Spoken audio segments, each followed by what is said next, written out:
These are particles of radioactive fallout.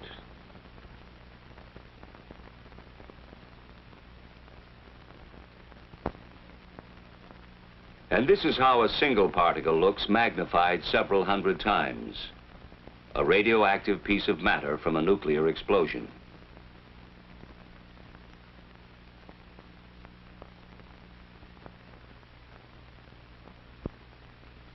These few particles can't do us any significant harm.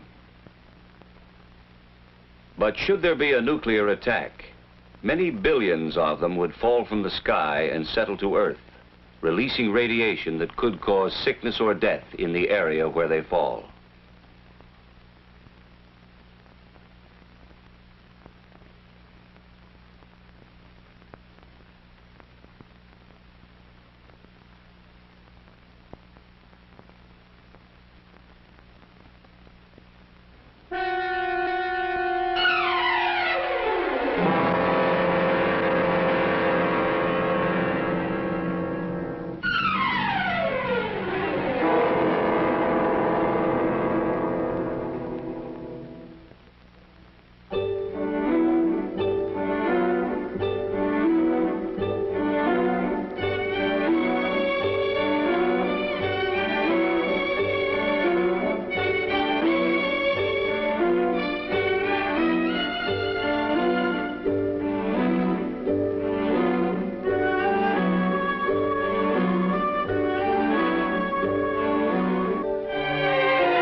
To begin with, it may be surprising to know that radiation is something we live with every day. Far back in time, back before there was an Earth, there were flaming fireballs in space. We call them stars. And there are millions upon millions of them. Each star, like our own sun, is a raging nuclear furnace that shoots out showers of particles too tiny to be matter as we conceive it, along with invisible forces that we call radiation. This radiation and these particles travel through space at fantastic speeds until they strike some other matter which may make new flares of radioactivity. They strike wandering asteroids, moons, and planets such as our own. Everything in space, Earth included, receives this radiation. Skies partly cloudy this afternoon, clearing by...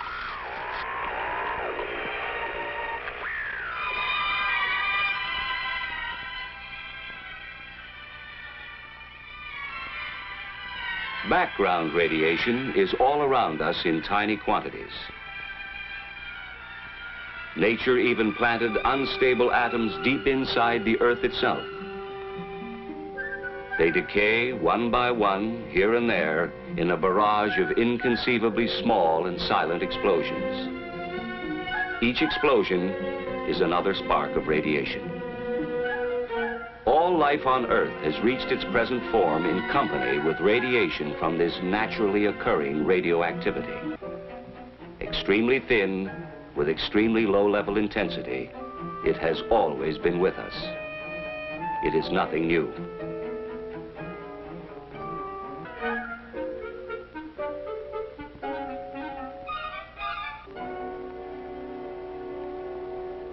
We don't worry about the small amounts of natural background radiation. But to safely handle larger amounts,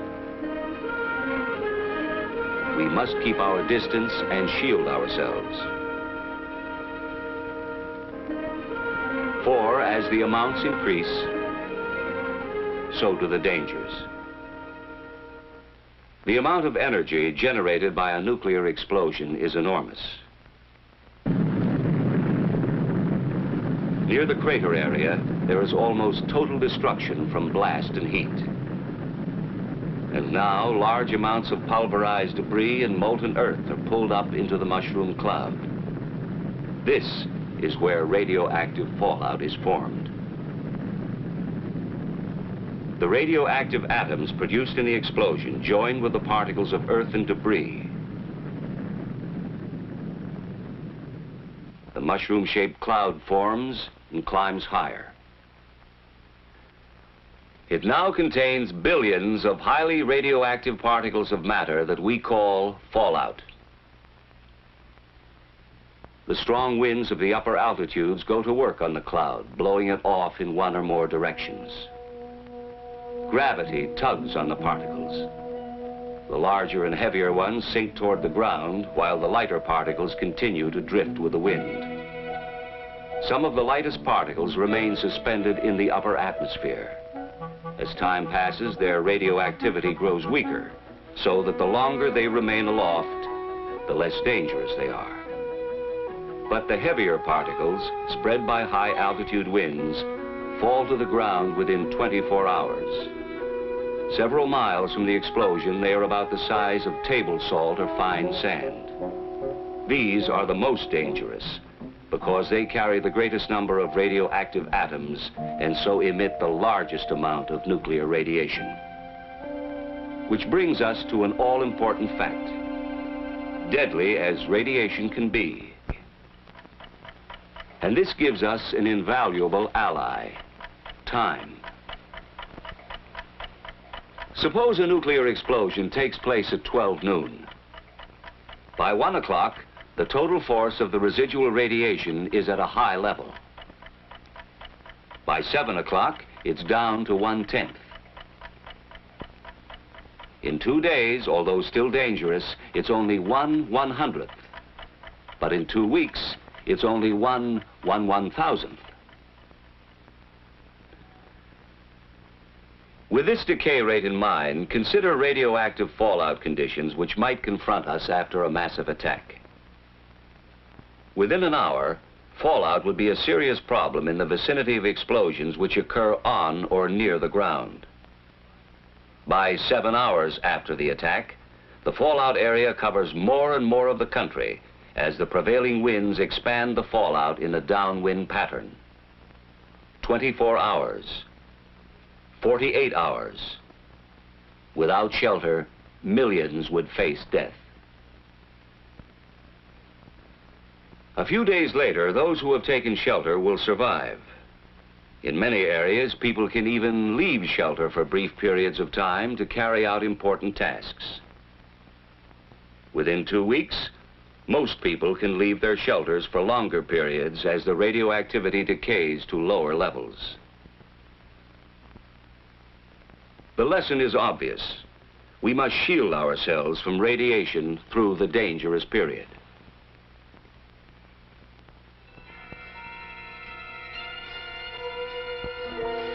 To do this, we need more than time. Fortunately, we have another ally: distance. The greater our distance from the fallout particles, the less radiation we receive. You would receive less radiation in the middle of a tall building than you would receive on the top or bottom floors, because there would be more distance and partitions between you and the source of the radiation, the fallout particles which would cover the roof and the ground around the building. Only an insignificant amount would get inside. And finally, along with decay rate and distance, we have still another and very important ally: mass. When highly radioactive fallout covers our immediate area, we can shield ourselves through the most dangerous period by using the sheer weight of any material.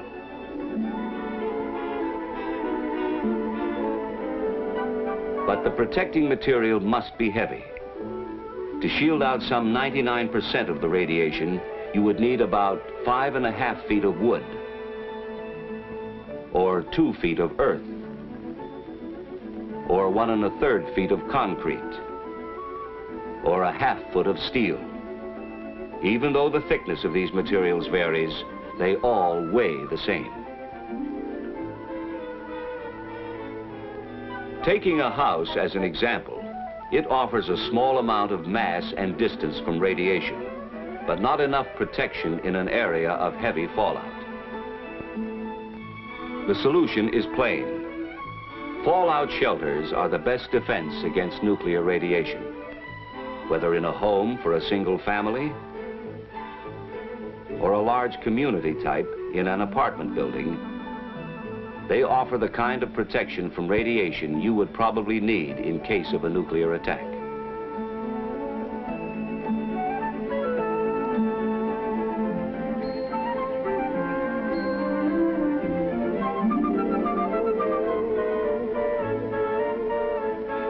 But the best shelter would be worthless unless it was used. Most people find it hard to understand how silent, invisible rays, which cannot even be felt, could be so damaging. Let's see what happens when radiation penetrates the body and attacks the cells. What is a cell, and what happens when it is attacked? It's a simple organism, which reproduces itself by dividing. Our bodies are made up of millions of cells. They're the building blocks of our blood and tissues. Now, powerful radiation strikes, and cells are injured or destroyed. If radiation stops before the accumulated dose is too great, almost all of the damage eventually will be repaired. If radiation continues, there are some cells less able to function at top efficiency. Should the body fall behind in its recovery, severe illness or death could result.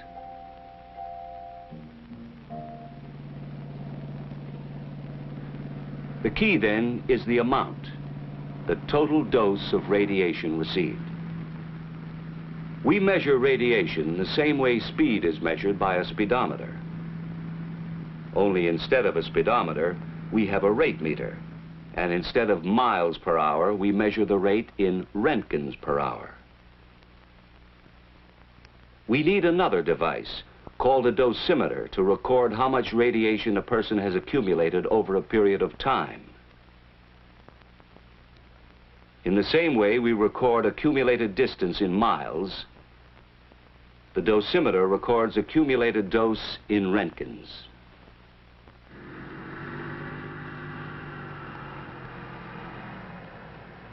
With this in mind, let's return to background radiation. In an average lifetime, a person might expect to accumulate about 10 roentgens from his natural environment. Not enough to affect his health.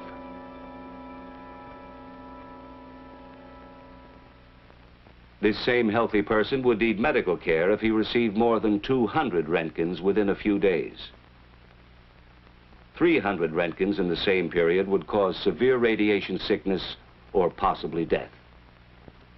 And as we go beyond 300 roentgens, the danger of death increases rapidly. So now we see why shelter is vital. The difference between accumulating a large dose because of little or no shielding and a small dose because of adequate shielding is the difference between death and life. No clothing, of course, could possibly provide enough shielding. However, if you were to be in the open during fallout conditions, clothing would keep the particles from touching your skin. There is no such thing as a fallout suit, but ordinary clothing would help until you could reach the safety of a shelter. Then the fallout particles can be brushed off and outer clothing removed. If fallout settles on your food, the food itself is not harmed, since radiation damages only living tissue. And you can easily decontaminate it using almost the same methods you use in everyday food preparation.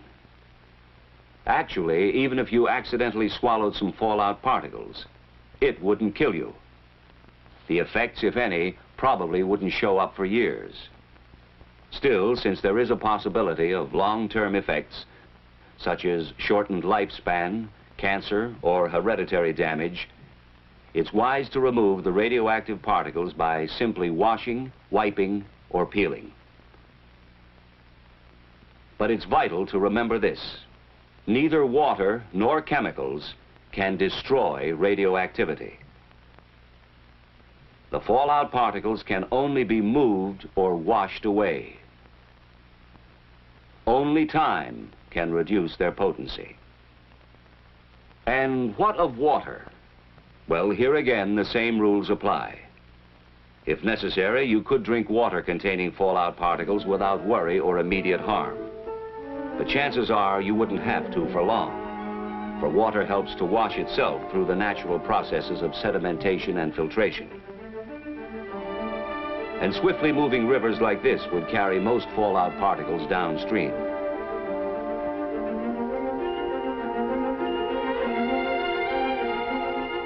In still waters, most particles would settle quickly to the bottom. Others might remain suspended in the water for a long time, while a small percent of the radioactivity would dissolve.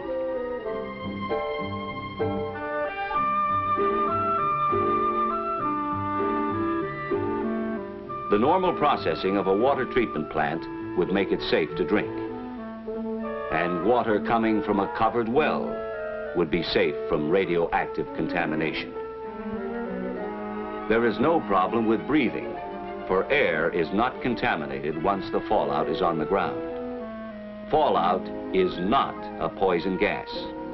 If ventilation is needed in a shelter, a simple inverted U fitting on a ventilating pipe would keep fallout particles from entering the pipe and getting inside. Of course, surviving a nuclear attack means more than just waiting in a shelter for radioactivity to decay to safe levels. Survival, reconstruction, and recovery would involve decontamination in many areas. A very difficult job. Unit 8 at Elman Morse. Dose rate 15 Roentgens per hour. Okay, Unit 8. Fallout would have to be removed from important areas by street sweepers.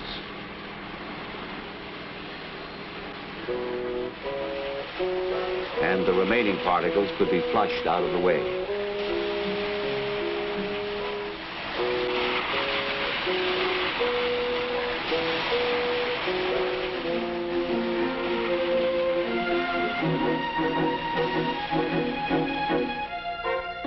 Food would be a problem.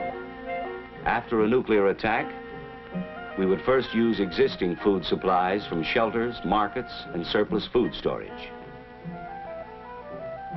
When fallout had decayed to safe levels, people could begin to work in the fields for limited periods of time.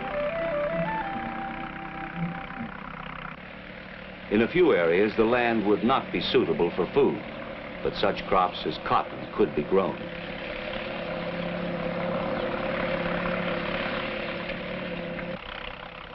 Crops for human consumption would be grown in areas that had received the least fallout.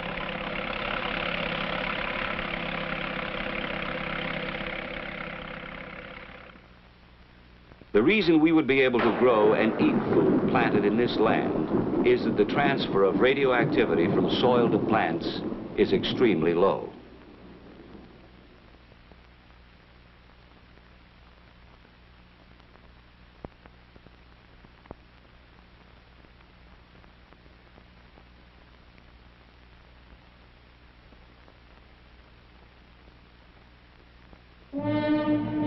And so, if nuclear attack should ever come, in spite of every effort to avoid it, we must be able to survive and rebuild for the future. But survival can only come through knowledge. The basic facts we must all know are relatively simple. First, there is nothing new about radiation. It has always been with us. What is new is the vast amount we would be exposed to as a result of nuclear explosions. Much of this danger would come to us in the form of fallout. But we are not without personal weapons or defense. One of these is time. Radiation decays, and so we would not have to take maximum precautions indefinitely. Another defense is distance.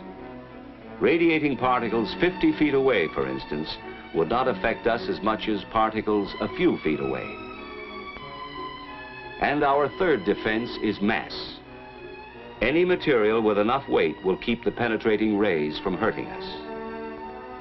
The greater the weight of the material between us and the particles, the safer we would be.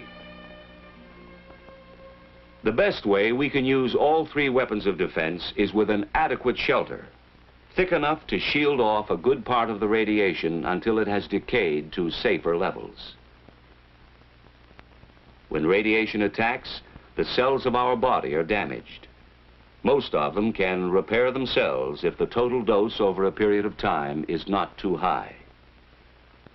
Even though the rays penetrate our bodies, causing damage, they do not infect us and make us or anything else radioactive. That's why food remains good no matter how much radiation has passed through it.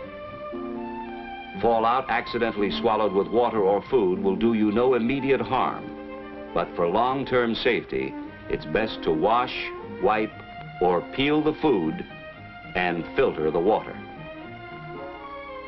Even if you were caught outside under fallout conditions, ordinary clothing would keep the radioactive particles from touching your skin, but you would still need to find shelter quickly. If we remember these facts, if we act on them intelligently, we can increase our chances of surviving nuclear attack. And the key to survival is adequate shelter. That is why the federal government has a nationwide fallout shelter program. The goal is adequate fallout shelter space for every man, woman, and child. And this goal can be reached. For with knowledge of radiation, we can face the facts about fallout, take action to protect ourselves, and learn how to live in the nuclear age.